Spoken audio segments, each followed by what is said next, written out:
Let's do the Devanagari alphabet. Today we are looking at the Samyukta-aksharas. Now what are Samyukta-aksharas? When one Vyanjana is written soon after another Vyanjana, then it is known as a Samyukta-akshara. There is no swara that comes immediately after a Vyanjana. For example, when we write Ka, it is basically Kakaraha plus Akaraha. So there is a swara in it. So if it was kakaraha plus ikaraha, ka plus e, then it would be ki. If it were ka plus u, then it would have been ku. But in general, we write ka, kha, ga, gha, nga, and so on, which is actually a vyanjana followed by akaraha. That is kakaraha in the sense the letter ka, followed by akaraha, because it would not be possible to pronounce without adding any swara sound to it. So we normally add a everywhere while we learn. Otherwise, it would not be possible to pronounce. Okay, so it is actually the for example, let's talk about sa. So actual vyanjana is just s, but that's not possible to pronounce that way, right? So for s it's possible, for sh it's possible, but for many other vyanjanas it's not possible to pronounce it like that. So we add an akaraha so that we can pronounce them as ka, cha, ta, ta, pa, and so on. So if there is a vyanjana that is not followed by a swara but it is followed by another vyanjana instead, then the resultant letter is known as a Samyukta-akshara. I'm sure you'll get clearer when we look at the examples. There are plenty of Samyukta-aksharas, but we're going to discuss the few that have a different way of writing. For example, kakaraha plus shakaraha, that is ik plus sha. Ik it's actually just k. So it's not possible to pronounce that way, so we say ka. Okay, so it's kakaraha plus shakaraha. So if you can actually look at this, this sha is actually shakaraha plus akaraha. Otherwise, it would just be sh. Okay, so here kakaraha is not followed by a swara. That is, it is not followed by akaraha or any other swara. Instead, soon after ka, we want sh. So the resultant letter is a Samyukta-akshara, and it is written in a slightly different way. It is not just written by writing these two letters close to each other. It is written like this: ksha, ksha.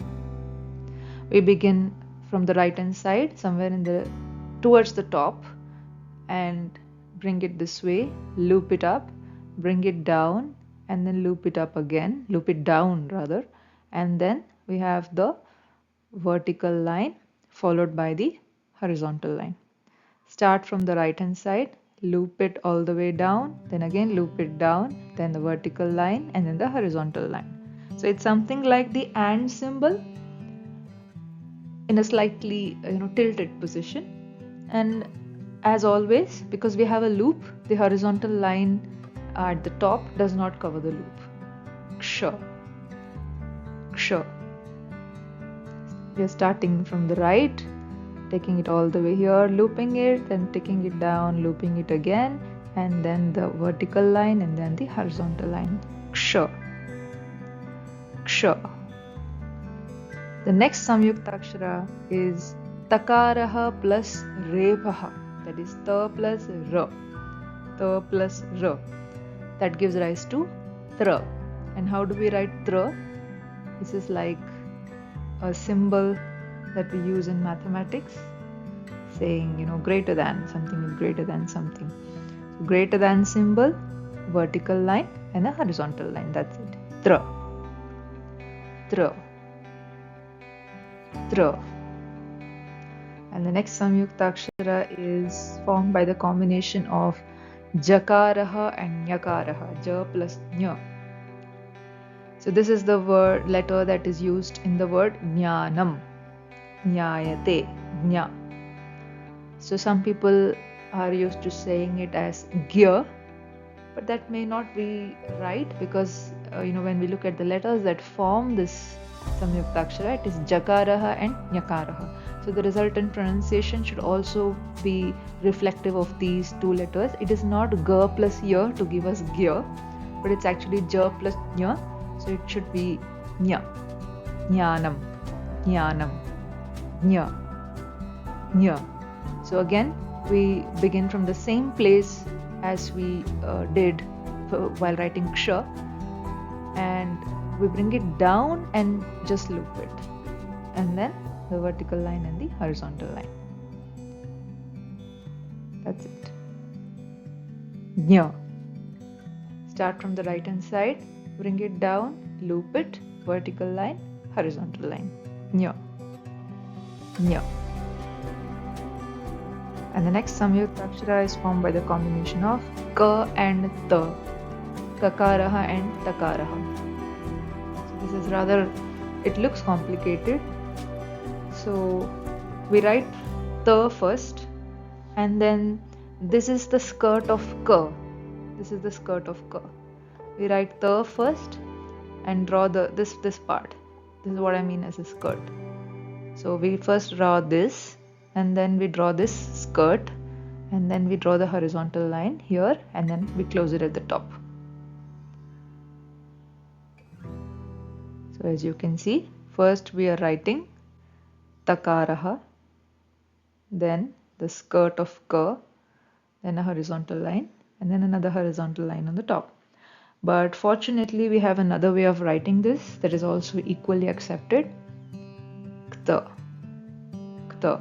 So all you have to do is write ka, but only till here. Do not complete the skirt, and then put ta. Kta. Kta. Vakta. Kta. Kta. And the next Samyukta-akshara is formed by the combination of dakaraha and dakaraha, double dakaraha. So how do we write it? The and again another the below it. That's it. The and another the. So at the conjunction between the two dakaras, we just kind of curve it up, like we make it pointed. So it's like two C's. A line from the ceiling, one C, two C, loop, and then put the ceiling. This is the ceiling. We have a hook hanging from the ceiling, one C, another C, and then loop, and then a line on top. That is the.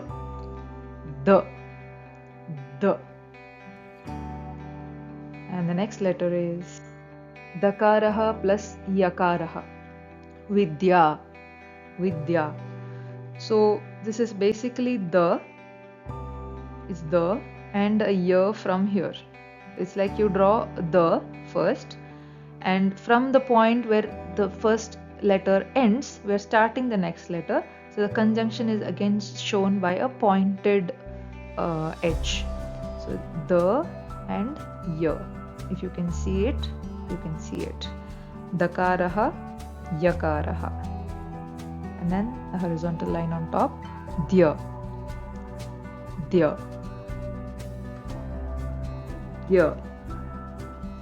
The next letter is shakaraha plus repaha, sh plus r.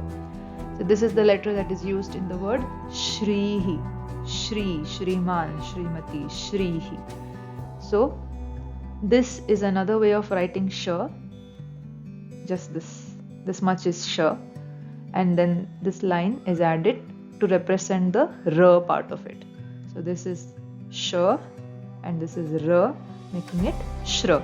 And as usual, the horizontal line on top does not cover the loop. So this is shra.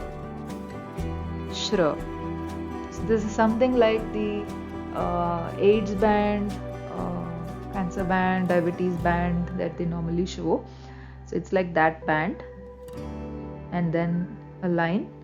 So that way we will complete sh, and then almost always this crooked line here represents ra, as we will see in our further videos. So this is representative of ra, and then we draw the horizontal line on top, not covering the loop. That would make shra. And the next Samyukta-akshara is shakaraha plus chakaraha. So this is sh. This part is representative of sh. And then we write ch, but just slightly crooked. Sh. Sh. The loop ch.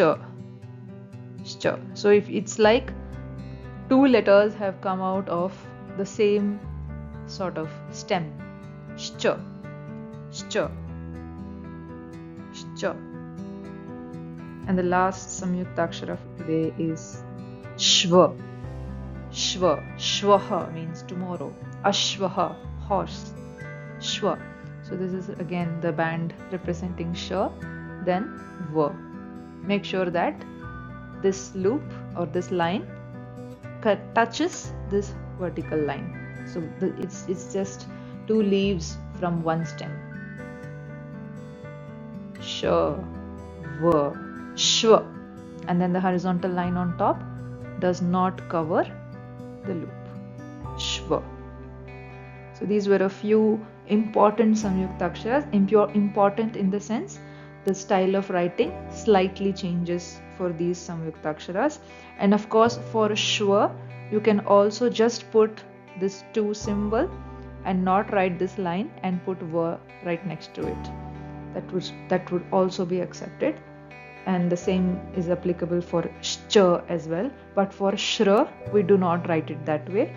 For shra, that was the method that we saw is the only accepted way of writing it.